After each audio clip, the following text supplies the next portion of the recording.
Am I the only person who thinks this movie is underrated and is a solid start for Phase 5?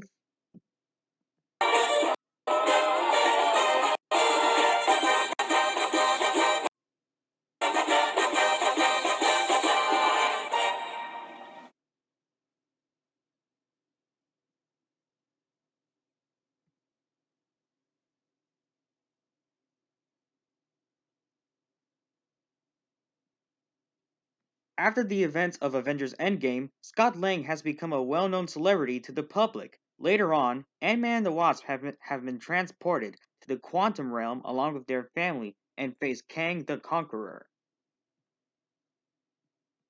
Now, first of all, I pretty much liked the Ant-Man character back then when I started to get into Marvel back in 2018. I also like him in Avengers Endgame as well.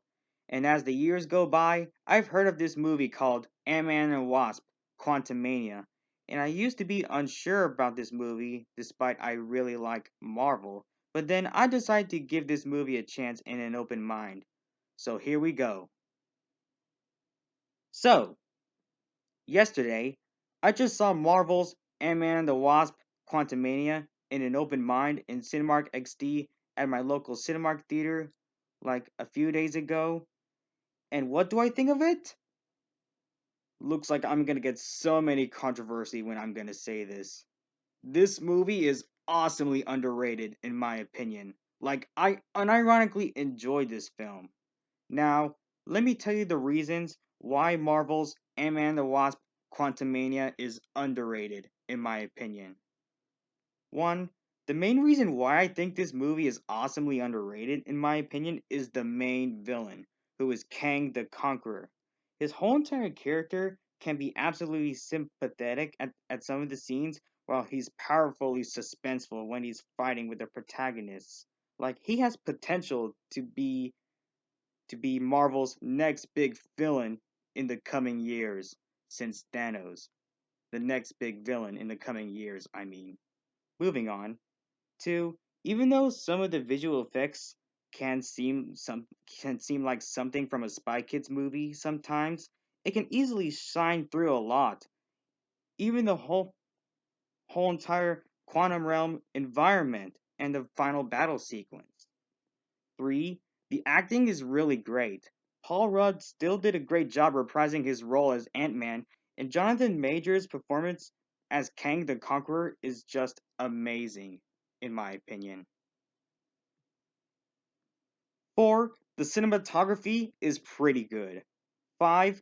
The character development in this movie is very well executed, in my opinion. My own example of the character development in this movie is Cassie Lang, who's Scott Lang's daughter. 6. Christoph Beck did a pretty good job scoring the music for the soundtrack of this movie. 7. The action sequences are really fun to watch, and it's also really engaging with all of the music and skills that are put throughout the battle scenes. 8. Even though this is a really intense movie, there are several hilarious jokes here and there. 9. It has a pretty nice message about owning up your mistakes, and there's always room for you to grow. Even though it might sound a like like a plain message for a Marvel movie like this, but it's really understandable. And last but not least, the 10th reason why I think this movie is awesomely underrated is Veb. Yep, you heard me right. You heard me right. Veb is the best character in this whole entire underrated movie, who is a pink slime creature, in my opinion. Like, when I first saw him when in the first time I saw this movie, I just knew I liked the character already because of his voice. Like, his voice pretty much reminds me of some kind of character from Gravity Falls or something, or is it just me? Now, before I wrap up my review for this movie, do I have any criticisms for this movie? I do have a few.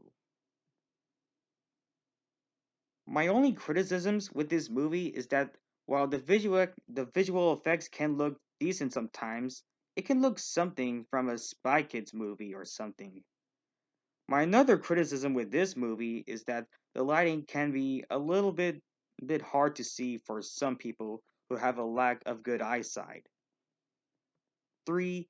The mid-credits scene might be confusing for some people who first who first watched this movie. And my final criticism with this movie, in my opinion, is the pointless product placement of Baskin Robbins. But obviously, it's all okay. It's all okay in my opinion.